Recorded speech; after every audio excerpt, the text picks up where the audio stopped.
Undertaking ని ఎత్తగొట్టేసి 1990 GO 311 Andhra Pradesh gazetted ప్రకారము పరధర్మ పరమత పర విశ్వాసము ఉన్న వ్యక్తులు మేము హైందవ మతాన్ని నమ్ముతాము, వెంకటేశ్వర స్వామిని ఆరాధిస్తాము, నమ్ముతాము అని అండర్టేకింగ్ ఇస్తే తప్ప లోపలికి కాలు పెట్టడానికి వీలు లేదే.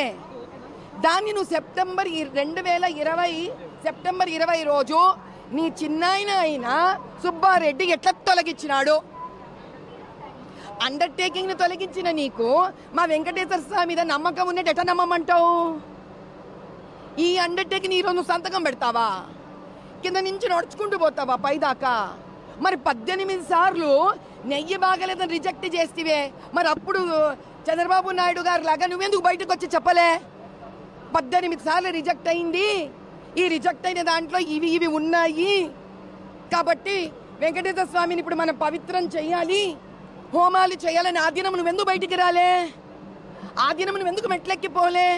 ఆ దినం చెప్పింటే మా బోటి వాళ్ళం ఆ రోజు ప్రాయశ్చిత్తం చేసుకునేవాళ్ళం కదా. ఎందుకు చేయలే? నువ్వు డ్రామా నడుస్తోందా? ఓట్లు కావాలా నీకు?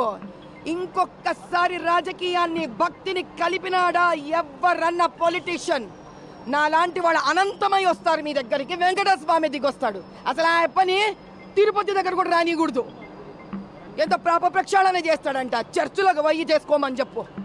వస్త్రాలు, తలంబ్రాలు, ముత్యాలు ఎవ్వరు ముఖ్యమంత్రి అయినా ఇస్తారు కదా.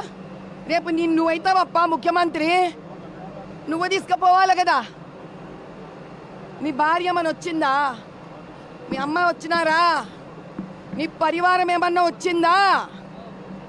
వాళ్ళు అండర్టేకింగ్ ఇచ్చినారా? నువ్వు చీఫ్ మినిస్టర్గా గవర్నమెంట్ డబ్బు పెట్టుకొని నువ్వు తీసుకుపోయేది ఏం గొప్ప? అక్కడ ఎవరిని పెట్టినా తీసుకుపోతారు. నువ్వు చీఫ్ మినిస్టర్గా రూల్ బట్టి పోయినావు.